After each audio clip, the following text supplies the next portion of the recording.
Hey, what's up guys? I have a DMR Team Slayer on Asylum. I really like this map because Sanctuary was one of my favorites on Halo 2. This game wasn't my best, but it was decent. I even managed to get some sniper rifle kills, which is something I don't get too oftenly. But, wait, my bad. Usually when I use a sniper rifle, I'm not that great. I'm either mediocre or sometimes I can be bad with it.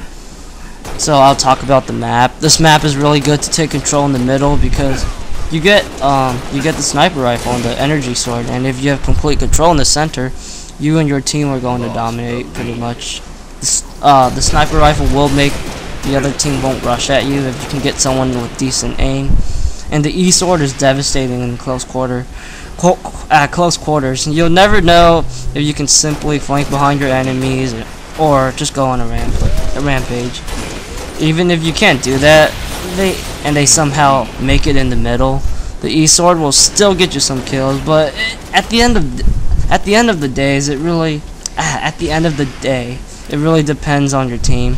I play with randoms and I don't roll with the full party, so I don't know what my teammates are going to do at times. So there will be a lot of randomness, if you would say. Another thing I want to talk about are sequels. What are your guys' idea of a perfect sequel? To me, a sequel has always been, well, it has to be more of the same from its predecessor, but it will still have like new additions and all that stuff. And this could be anything from a medium: books, comics, games, movies, etc.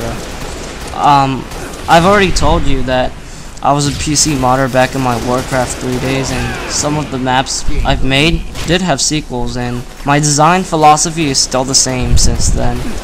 I never understood why people always complain if a medium is more of the same. Just like when Left 4 Dead 2 was announced, a lot of people wanted to boycott the game because it was pretty much more of the same, and I didn't really understand that, to be truthfully honest, man. So I kind of, think about it, and I guess like every time when you see a series, you see them release a sequel, some people will complain, oh, it's more of the same, like Modern Warfare 3 or Halo 3, so on. And I kind of realize is that I think those people aren't like really dedicated fans, or they just simply don't like the series at all. Keep in mind, I don't mean dedicated fans as in a fanboy or a fangirl, but just someone that loves something so much and you basically want more. That's what I pretty much mean. I really loved Halo 1, for example, but I really feel like all the Halo games don't really give me that same feeling I had with the first game. I mean, some of the games do feel like it at times, but it's still not on the same level. When Halo 2 came out, it felt more like a hybrid of a reimagining and a sequel to the first game. So it didn't really give me more of what I wanted, and that's kind of a shame, man. If I like something that is first in the series, I want the second to be more of the same, pretty much. Sequels have always been in like a certain label, if you would say. Like, you got the ones that fail to live up the first one, like RoboCop, Ghost in the Shell, and Halo are some examples, and I'm talking from a community standpoint. I know not everyone will agree what the majority of the people think, but I believe people don't want, and what I mean by people, I mean the creator or the developer or whatever, don't want their fan base to feel that way. And if I made a game, I don't want my fans to feel that way too, because at the end of the day, who's willing to spend their hard-earned cash to enjoy your work until a sequel's out? Your fans. So that's pretty much why I would never want to let down my fans if I created something awesome and I actually had fans and stuff. And then you got the ones that actually kind of achieved the predecessor, like Terminator 2 and Just Cause 2.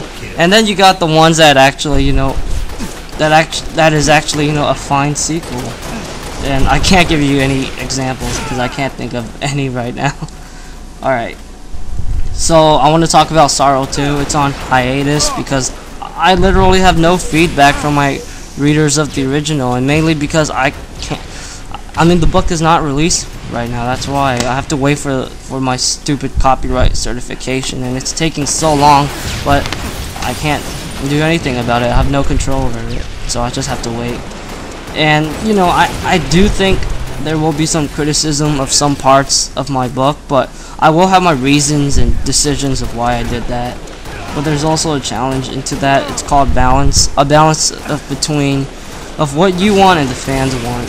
That might be an issue because I'll never know if I get a suggestion that I probably would never want to do for my story. If I learn there is, wait, my bad.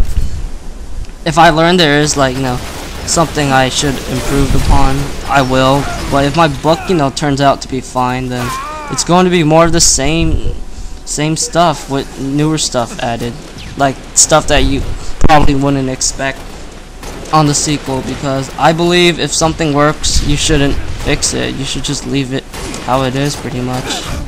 Well, that's pretty much it for my, like, you know, sequel. Well, I had to restart that again. So that's pretty much it for my sequel philosophy.